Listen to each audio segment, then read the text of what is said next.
नमस्कार, आप देख रहे हैं संस्कृति टीवी।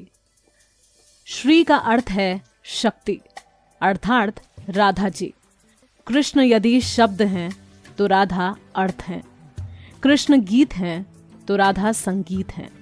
कृष्ण वंशी हैं तो राधा स्वर हैं। कृष्ण समुद्र हैं तो राधा तरंग हैं। कृष्ण पुष्प हैं तो राधा उस पुष्प की सुगंध है। राधा जी कृष्ण जी की आह्लादनी शक्ति हैं। वे दोनों एक दूसरे से अलग हैं ही नहीं, ठीक वैसे जैसे शिव और हरि एक ही हैं।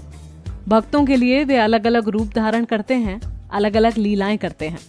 राधा एक आध्यात्मिक पृष्ठ है जहां द्वैत और अद्वैत का मिलन है।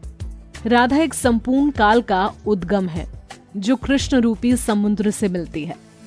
श्री कृष्ण के जीवन में राधा प्रेम की मूर्ति बनकर आई, जिस प्रेम को कोई नाप नहीं सका। उसकी आधारशिला राधा जी ने ही रखी थी। संपूर्ण ब्रह्मांड की आत्मा भगवान कृष्ण है और कृष्ण की आत्मा राधा है। आत्मा को देखा है किसी ने तो राधा को कैसे देख लोगे? राधा रहस्य थी और रहेंगी।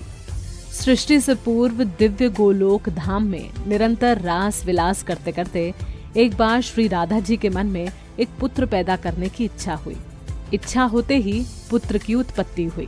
परम सुंदरी का पुत्र भी परम सुंदर हुआ। एक दिन उस पुत्र ने जम्हाई ली। उसके पंचभूत आकाश, पाताल, वन, पर्वत, वृक्ष, अहं तत्व, अहंकार, प्रकृति, पुरुष सभी दिखाई दिए।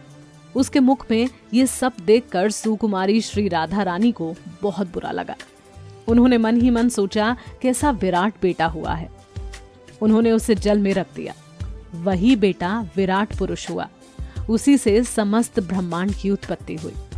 राधा रानी का अपने पुत्र के प्रति ऐसा व्यवहार देखकर श्री कृष्ण ने राधा रानी को श्राप दिया।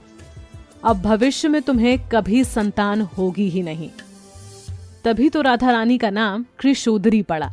इनका पेट कभी बढ़ता ही नहीं। देखते रहिए संस्कृति टीवी। नमस्कार।